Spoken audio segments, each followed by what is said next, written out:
The night sky above Seoul looked the same as always. Stars twinkled in the darkness, giving no hint of the terror happening light years away. Dr. Hyunwoo Park walked through the Seoul Deep Space Communications Array, checking the massive radio dishes that pointed toward the heavens. He had spent 15 years listening to space, hoping to hear something that would change everything. Hyunwoo was tired. His back hurt from long hours hunched over computers.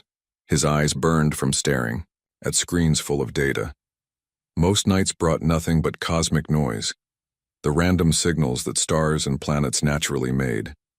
But he never stopped hoping. "Dr. Park," the voice came from the main control room. Da-eun Kim, the night shift communications specialist, sounded excited. Her voice carried across the quiet facility like a bell. "You need to see this right now." Hyunwoo hurried to her station. Da-eun was young, maybe 25, with sharp eyes that missed nothing. She had been working at the array for only 2 years, but she was already one of their best operators. Her fingers flew across the keyboard as she pulled up the signal data.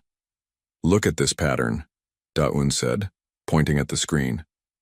Green lines moved across a black background, showing the signal strength over time. "This isn't natural. The pattern repeats every 47 seconds, perfect timing. No star or planet makes signals like this." Hyunwoo leaned closer. His heart started beating faster. The signal was weak, but the pattern was clear. Long pulses, short pulses, gaps, then the same thing again. "How long has this been coming in?" "About an hour. I almost missed it. The signal is very faint, but once I cleaned up the noise." Da-eun adjusted the controls. The pattern became clearer. "Dr. Park, this has to be artificial. Someone is sending this." "Wake up, Dr. Lee," Hyunwoo said. His voice was steady, but inside he felt like shouting. "Get him here now, and call Director Han. Tell her we have a Code 7 situation." Code 7 meant possible extraterrestrial intelligence.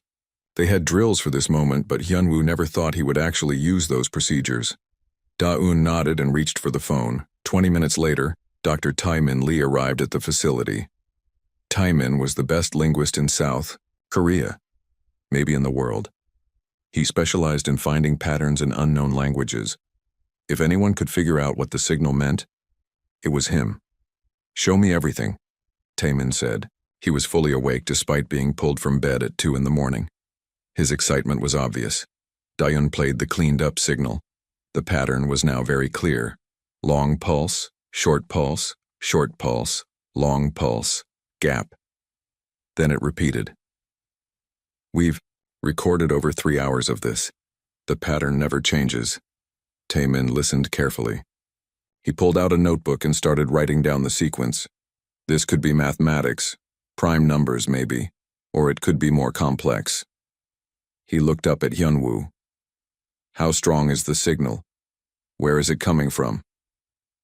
"Very weak," Hyunwoo said. "We can barely detect it, but the direction is consistent. The signal is coming from the constellation Draco, very far away." Director Han arrived 30 minutes later. She was a small woman with gray hair and sharp eyes. She had run the facility for 10 years and had always been skeptical about finding alien signals, but when she heard the recording, her expression changed. "This is real," she said quietly. "This is actually happening." "We need to decode the message," Taemin said. "Give me access to the main computer. I want to run pattern analysis on everything we've recorded." For the next 6 hours, the team worked without stopping.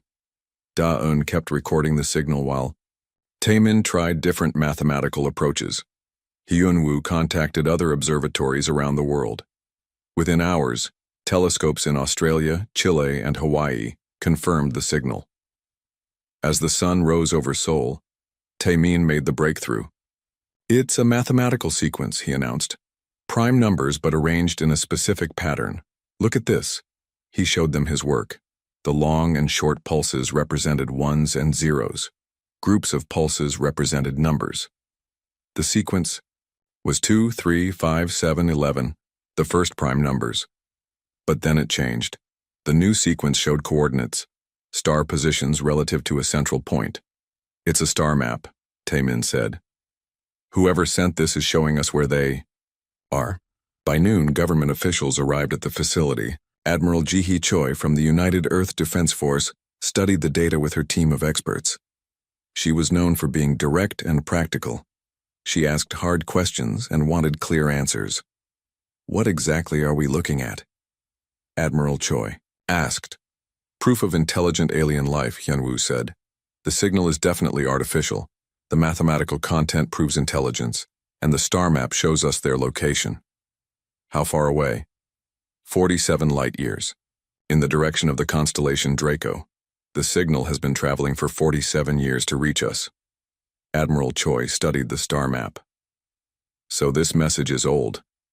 Whatever was happening there happened nearly 50 years ago. Yes, but the signal is still transmitting. We're still receiving it. That suggests their situation is ongoing. Over the following days, more of the message was decoded. What they found was terrifying. After the star map came pictures, simple line drawings that told a story. The drawings showed two different alien species. One group appeared peaceful, with long limbs and large heads. The other group looked more aggressive, with heavy bodies and what seemed like weapons. The pictures told a clear story. The peaceful aliens were under attack. Their cities were burning, their people were dying. The aggressive aliens had ships in space around the planet. It was a war, and the peaceful side was losing. The final part of the message was the most chilling. It showed Earth's position relative to the alien homeworld. The aggressive aliens had detected radio signals from Earth. The message was a warning. Earth was next. This is a distress call, Taemin said during the emergency meeting. They're asking for help, and they're warning us that we're in danger too. Admiral Choi stood up. I need to brief the president immediately. If this is accurate, we're looking at a threat to human survival. What can we possibly do? Director Han asked. They're 47 light-years away. We don't even have faster than light travel. We have to try something, Hyunwoo said. We can't just ignore this. A peaceful species is being destroyed and we might be next. We have to help them. Admiral Choi nodded grimly. I'll take this to the highest levels. But you're right. We can't ignore this. If there are hostile aliens out there, we need to be ready. As the meeting ended, Hyunwoo looked up at the sky through the window. Somewhere out there, 47 light-years away, people were dying. And if the message was right, Earth would be next unless something was done. The distress call had reached Earth. Now it was time to see what humanity would do about it. The emergency meeting in the Blue House lasted 14 hours. President Rian Jung sat at the head of a long table filled with military officers, scientists, and government officials. The decoded alien message played on screens around the room. Everyone had seen the pictures. Everyone understood what they meant. The situation is clear, Admiral Ji-hee Choi said. A hostile alien force is destroying peaceful civilizations. They know about Earth. They will come here after they finish with the current target. General Dong-hyun Yoon leaned forward. He was the head of military engineering, a man who had spent his career building weapons. How long do we have? Unknown, Dr. Taemin Lee answered. The message is 47 years old. The war might be over by now. The hostile aliens could already be heading toward Earth.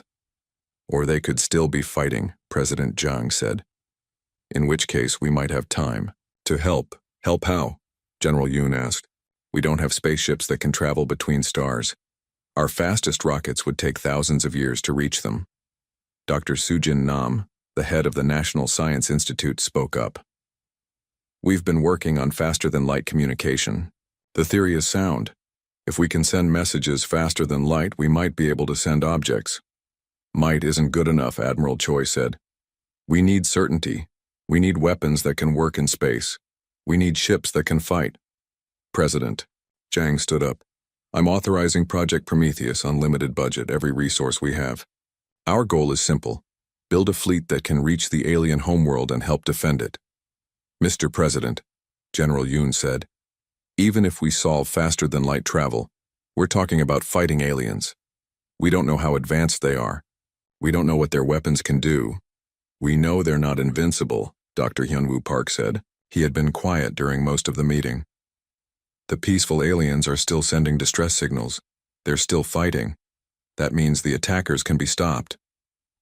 Admiral Choi nodded. Dr. Park is right. If these hostile aliens were completely superior, the war would be over. The fact that it's continuing means they can be beaten. Then we beat them, President Jiang said firmly. We build ships, we build weapons. We save those people and protect ourselves.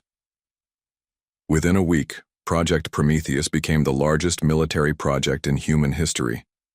Factories across the world were converted to build spacecraft components. The best engineers from every country worked together. Money was no object. Time was the only enemy.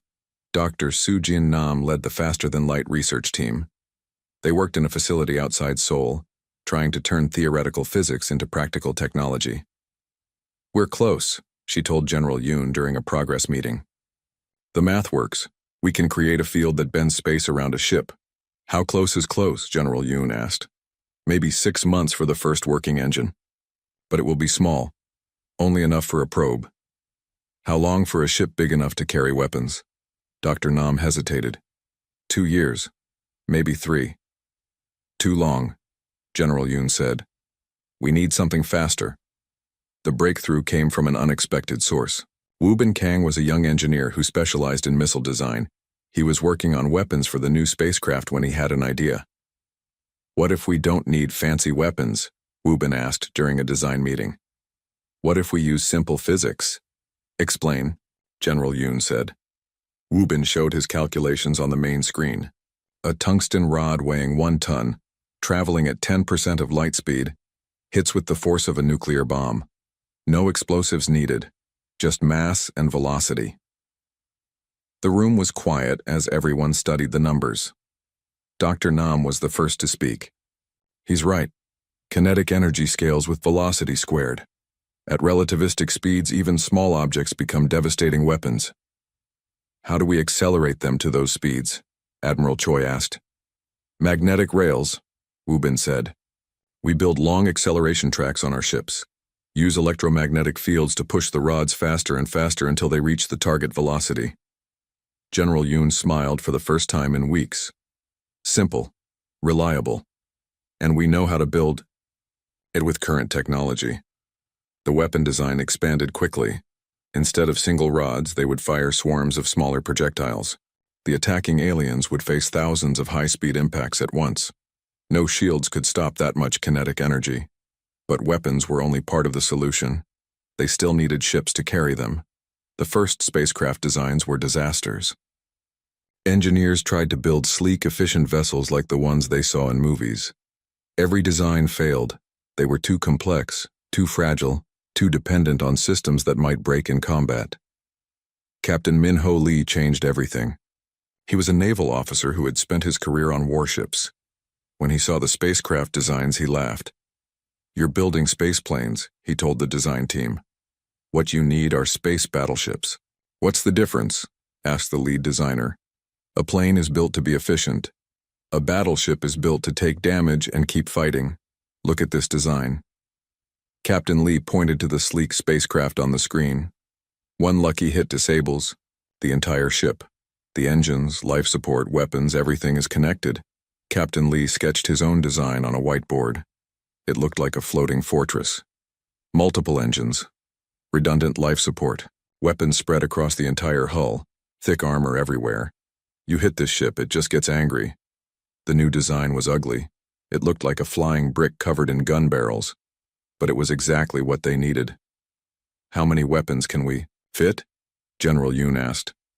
Hundreds, Captain Lee said. Kinetic launchers, missile pods, defensive systems. This ship doesn't win through elegance. It wins through overwhelming firepower.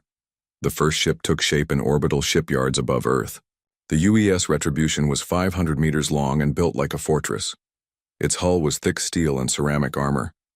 Its engines were massive chemical rockets that could push the ship to significant fractions of light speed. Captain Lee insisted on commanding the first ship himself. I designed it. I should be the one to test it in combat. His crew volunteered. for what everyone knew was likely a suicide mission. Tactical Officer Ye Jin-o was an expert in space combat theory.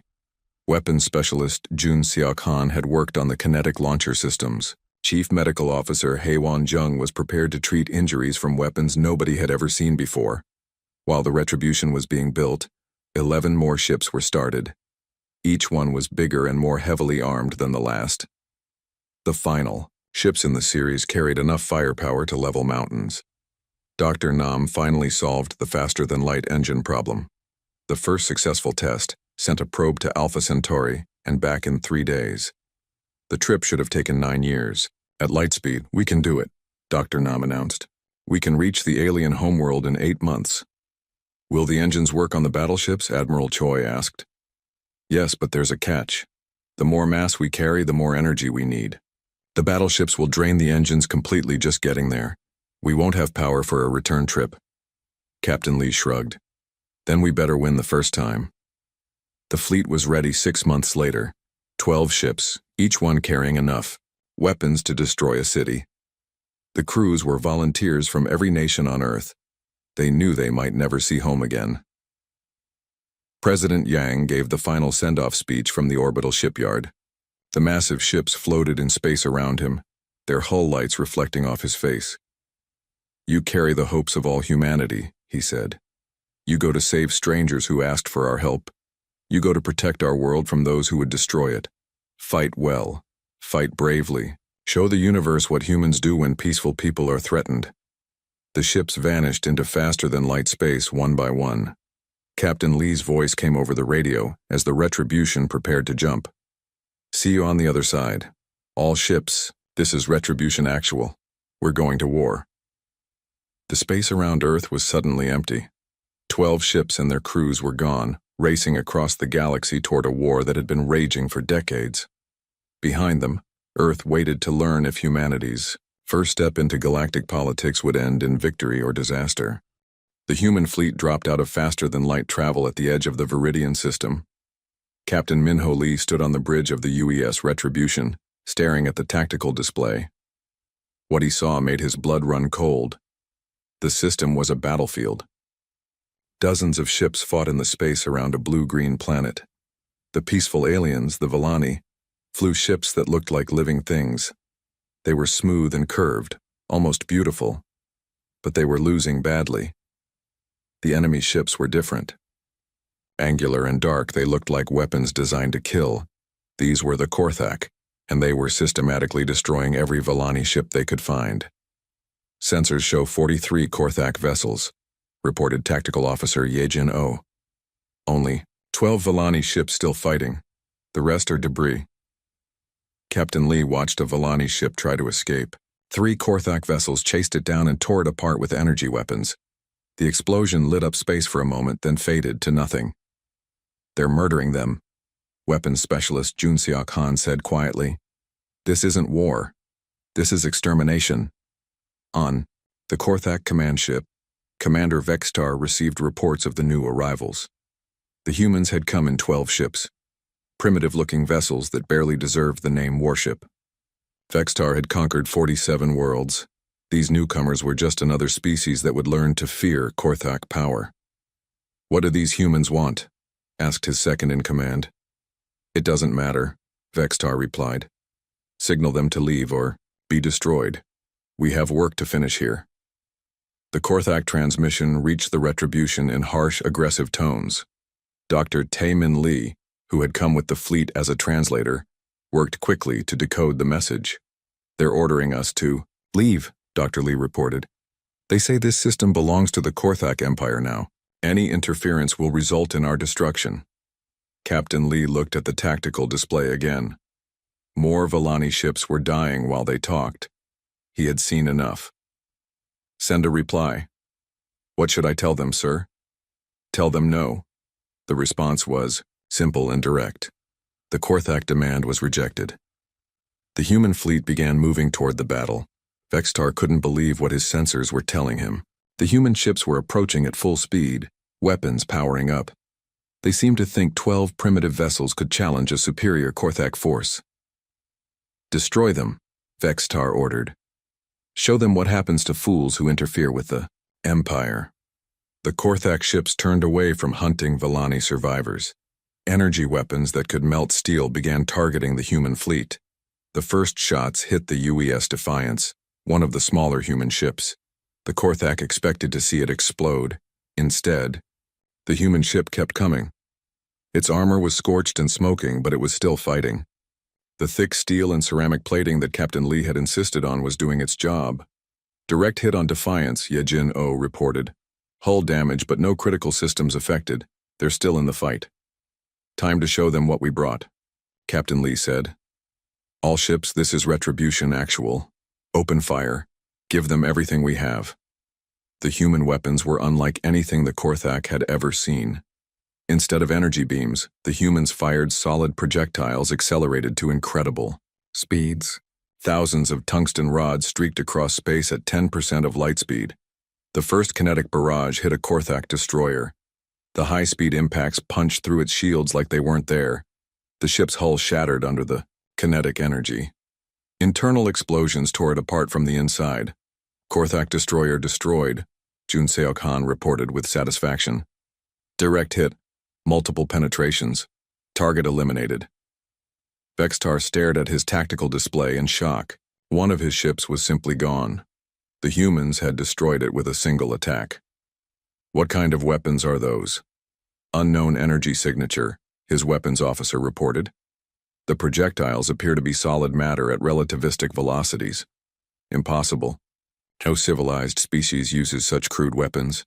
But the humans weren't finished. Every ship in their fleet was firing now. Thousands of kinetic projectiles filled the space between the two forces. Korthak ships that had dominated dozens of systems found themselves overwhelmed by simple physics. The human fleet also launched missiles. Lots of them. Unlike the precise energy weapons of most civilized species, human missiles came in swarms. Hundreds of small, fast targets that split into even more targets as they approached. Korthak point defense systems, designed to stop a few large missiles, couldn't handle the sheer number of incoming threats. Dozens of explosions rippled across Korthak hulls as human missiles found their targets. On the Villani command ship, Admiral Jalara watched the battle with amazement. Her people had been fighting the Korthak for 3 years. They had never seen anything like this. The humans fight without honor, said her tactical officer. They use overwhelming force instead of elegant single combat. Thank the stars for that, Admiral Jalara replied. Honor doesn't win wars. Results do. The battle turned into a nightmare for the Korthak. Every time they destroyed a human ship, 2 more kept fighting. The humans seemed to ignore damage that would disable other vessels. Even when their ships were burning and leaking atmosphere, they continued attacking. Captain Lee felt the retribution shake as another Korthak energy beam hit his ship. Sparks flew from damaged consoles, the lights flickered. But the ship kept fighting. Hull breach on Deck 7, Chief Medical Officer Hei Wan-jung reported over the intercom. Sealing emergency bulkheads. Casualty teams responding. Weapons. Status? Captain Lee asked. Kinetic launchers at 60% capacity, Jun Seok-han replied. Missile magazines down to 30%. But we're still in the fight. The human fleet was taking heavy losses. 4 ships were already destroyed and 3 more were badly damaged. But the Korthak were suffering worse. Their elegant ships, designed for fighting civilized opponents, couldn't handle the brutal human approach to combat. Korthak command ship is pulling back, Yejin-O reported. They're trying to regroup. Don't let them, Captain Lee ordered. All ships concentrate fire on their command vessel. Take out their leader. The remaining human ships focused their attacks on Vextar's flagship. The massive Korthak vessel tried to flee, but human missiles and kinetic projectiles followed.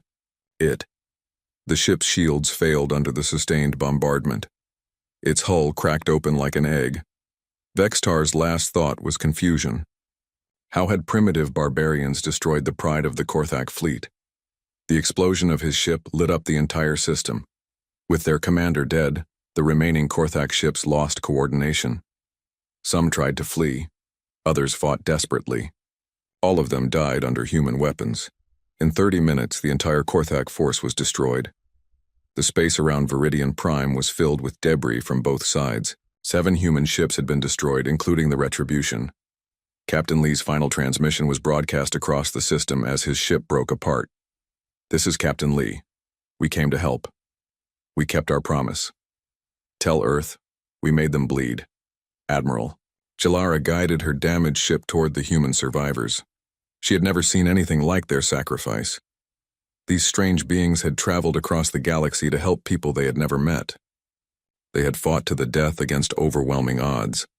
When the first human and Villani met face to face, there were no words needed. Admiral Jalara simply bowed deeply to Captain So-Young Park of the UES Vengeance, the senior surviving human officer. "You saved us," the Villani admiral said in her musical voice. "Your people died for ours. We will never forget this." Captain Park looked around at the wreckage of the battle. "We're not done yet. This was just one fleet. How many more Korthak are out there?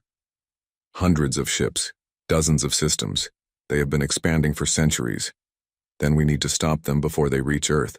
Captain Park's voice was determined. "We need to take this war to them." Admiral Jalara studied the humans with new understanding. They hadn't come just to save the Villani. They had come to eliminate the threat completely. These beings didn't fight defensive wars. They fought to win. The survivors of both species worked together to repair their ships and plan their next move. The Korthak Empire had made a fatal mistake. They had threatened peaceful beings and drawn the attention of humanity. Now they would learn what happened when humans answered a distress call with fire. News of the Korthak defeat spread through their empire faster than their fastest ships. For the first time in their 1,000-year history, an entire Korthak fleet had been completely destroyed. High Warlord Grakthos could not believe the reports. "You're telling me that 12 primitive ships destroyed Fleet Commander Vextar?" The High Warlord's voice echoed through his command center on Korthak Prime. 43 of our finest vessels gone?" "Yes, High Warlord," his intelligence officer replied nervously. "The survivors from nearby systems confirm it. These humans use kinetic weapons and missile swarms. They fight without honor, accepting massive casualties to achieve their goals." Grakthos studied the tactical reports. The human weapons were crude but effective. More disturbing was their willingness to die. Civilized species surrendered when facing certain defeat. These humans seemed to prefer death to retreat. "What do we know about their homeworld?" "Approximately 47 light-years from Viridian Prime. The planet shows radio emissions indicating a single-world civilization. Population estimated at 8 billion. "Just one world?" Grakthos was puzzled. How did a single-planet species build a fleet capable of this? "Unknown, High Warlord, but our deep space monitors confirm massive industrial activity in their system. They appear to be building more ships." Grakthos made his decision. "Ready?" "The Fourth Fleet. 200 ships. We will crush this human homeworld before they can build a proper navy." But the High Warlord had made a critical error. He was thinking like a traditional conqueror, focused on the enemy's home base. The humans were already thinking 3 moves ahead. In space near Viridian Prime, Captain So-Young Park met with Villani Admiral Jalara aboard the damaged UES Vengeance. The human ship's hull was scarred from battle, but its crew was already planning their next attack. "We can't wait for them to come to us," Captain Park said, studying the star charts. "How many systems does the Korthak Empire control?" 43 confirmed conquests, Admiral Jalara replied. "But many of those worlds still have resistance movements. The Korthak rule through fear, not loyalty." Dr. Yoon Seok Lim, the fleet's xenobiologist, had been studying captured Korthak data. His findings were disturbing. They're not just conquerors, they're systematic destroyers. Any species that might eventually threaten them gets eliminated completely. That's why they detected Earth's radio signals, Captain Park realized. We're on their list for eventual extermination. "But they made a mistake," Admiral Jalara said. "They showed themselves before they were ready to attack your world. Now you have time to prepare." Captain Park activated her communication system. "All ships, this is Vengeance Actual. We're going hunting." Back on Earth, the battle reports had triggered the largest military mobilization in human history. President Rian Zhang declared a state of total war. Every factory, every shipyard, every resource was devoted to building the fleet that would carry the war to the Korthak Empire. Project Nemesis dwarfed the original Prometheus program. Admiral Chang Min Seo, recently promoted to Supreme Fleet Commander, oversaw construction of 200 new ships. Each one was larger and more powerful than the original 12. "We're not just building a navy," Admiral Seo told his staff. "We're building an invasion force. The Korthak started this war. We're going to finish it." Meanwhile, Captain Park's surviving ships had begun a guerrilla campaign against Korthak outposts. Working with Villani intelligence, they identified supply, depots, communication relays, and isolated patrol bases. The humans struck fast and hard, then disappeared before reinforcements could arrive. Their tactics confused the honor-bound Korthak, who expected enemies to fight pitched battles in open space. "They attack our weakest points," complained Korthak Subcommander Thekvar after losing another supply convoy. "They show no honor, no courage. They fight like cowards."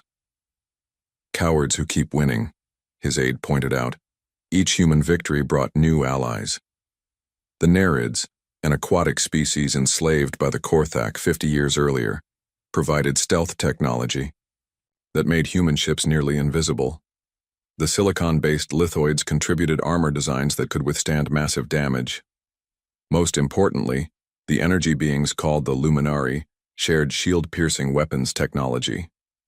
They had been hiding in asteroid fields for decades, avoiding Korthak detection. "Why help us?" Captain Park asked during a meeting with Luminari representatives. "Because you fight," the energy being replied, its voice like musical static. "Others hide. Others run. You fight. That gives hope." The alliance grew with each victory. Species that had spent generations hiding in fear began to believe that the Korthak Empire could be defeated. But they all looked to humanity for leadership.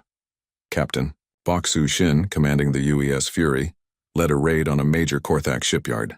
The facility orbited a gas giant in the outer regions of Korthak space. It was lightly defended because no one had ever dared attack it.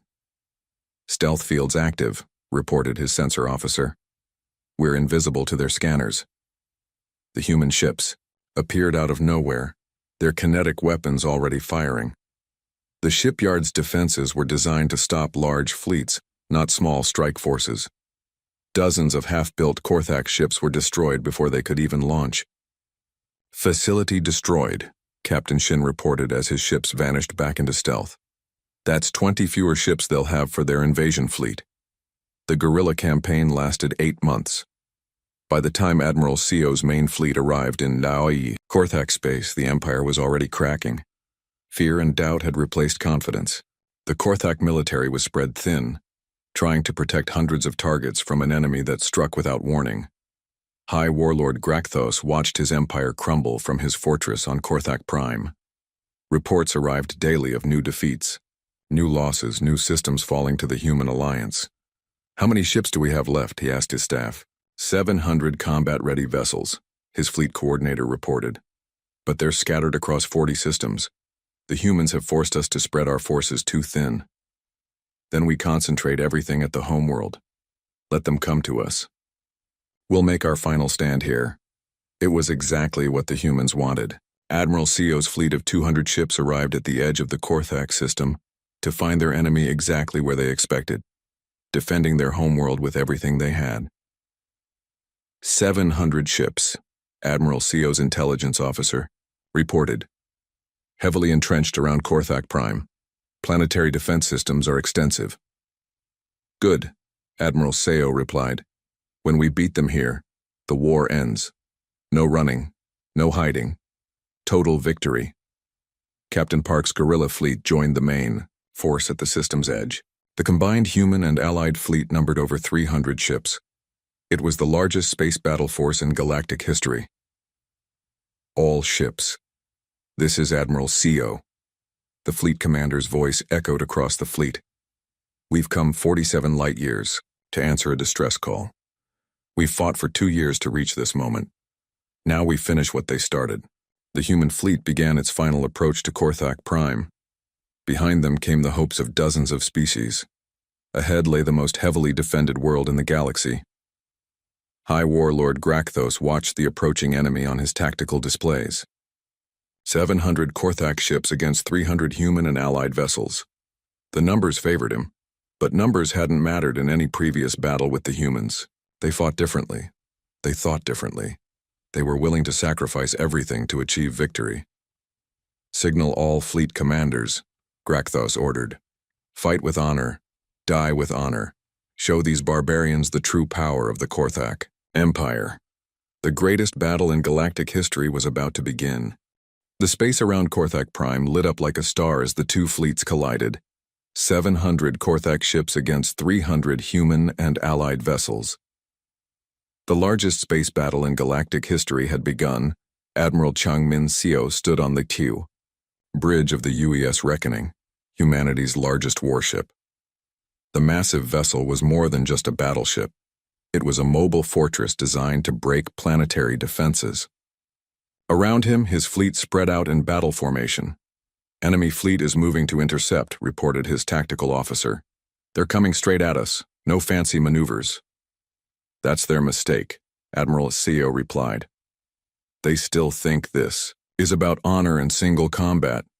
Open fire. All ships maximum firepower." The human fleet erupted in violence. Thousands of kinetic projectiles streaked across space at relativistic speeds. Missile swarms filled the darkness between the fleets. The Korthak had never faced anything like it. High Warlord Grakthos watched in horror as his frontline ships simply disappeared under the human bombardment. The kinetic weapons punched through shields and armor like they were made of paper. The missile swarms overwhelmed point defenses designed for civilized warfare. "Front squadrons are gone," his fleet coordinator reported. 30 ships destroyed in the first exchange. "Impossible. Our shield should stop those primitive weapons." "The projectiles are too fast, High Warlord. Too many of them. Our defenses can't handle the volume of fire." But the Korthak fought back with their own weapons. Energy beams lanced out from their ships, striking human vessels with devastating force. The UES Defiant, one of the smaller human ships, took a direct hit and exploded in a ball of fire. "Defiant is gone," Admiral Seo's communications officer reported. "All hands lost. Keep firing," Admiral Seo ordered. "Make them pay for every ship they kill." The battle became a nightmare of destruction. Ships died on both sides as the two fleets tore each other apart. But the humans had planned for this. Their ships were built to absorb damage and keep fighting. Korthak vessels, designed for quick, elegant victories, couldn't handle the brutal exchange of fire. Captain Baksu Shin commanded the assault force targeting Korthak Prime itself. While the main fleets fought, his ships approached the planet, using Nereid stealth technology. Their mission was simple: break the planetary defenses and force a surrender. "Stealth fields holding," his sensor officer reported. "We're 50,000 kilometers from the planet.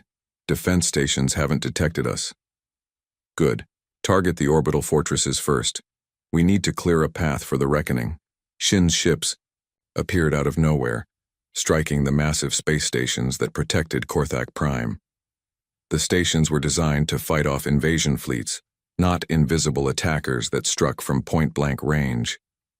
One by one, they went dark under human weapons fire. "Orbital defenses are down," Shin reported to Admiral Seo. "Path is clear for planetary bombardment." Admiral Seo had been waiting for this moment.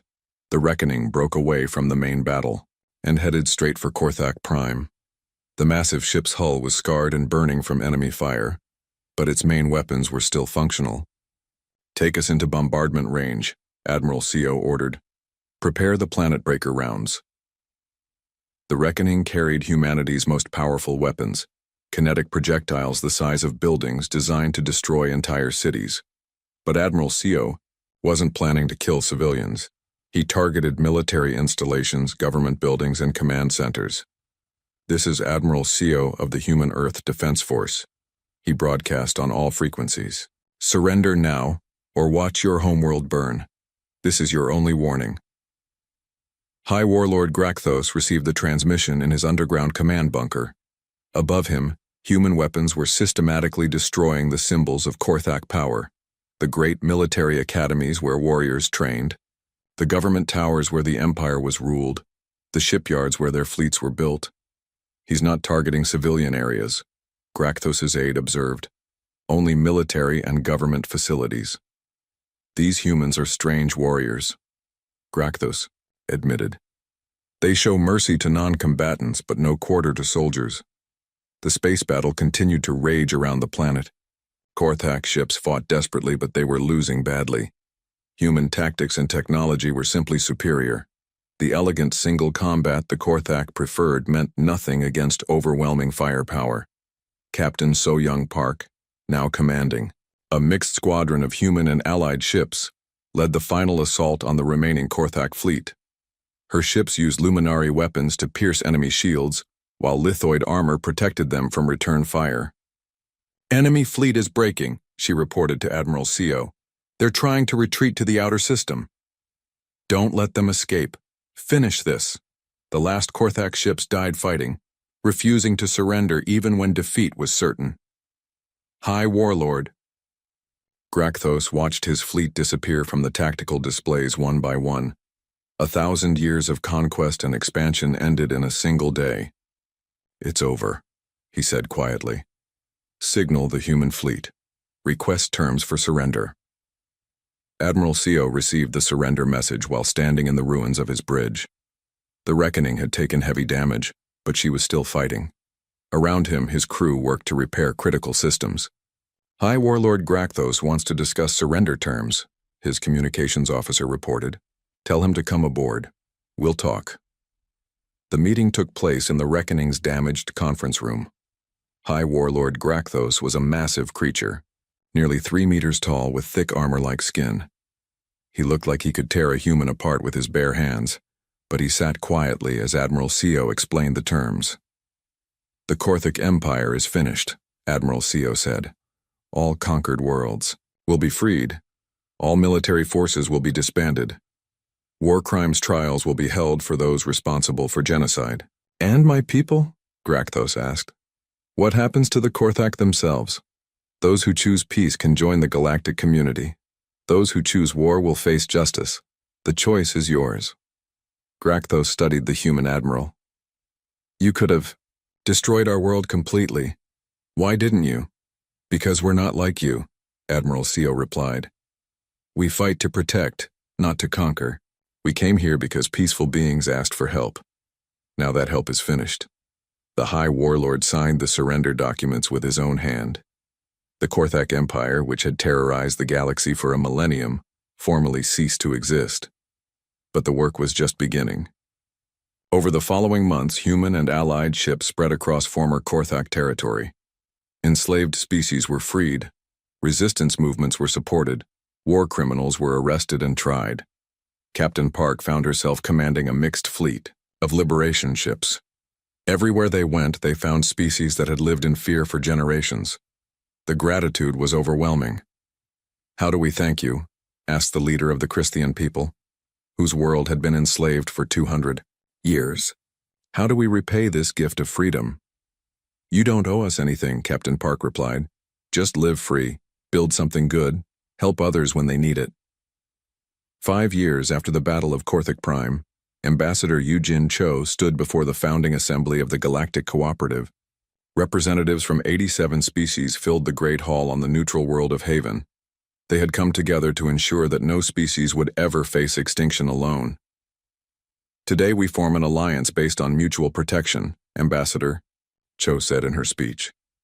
"We pledge to answer every distress call. We promise to defend the weak against the strong. We will never again allow genocide to happen while we stand by and watch." The cooperative charter was signed by every representative present. Humanity had become the galaxy's protectors, not through conquest, but through their willingness to fight for others.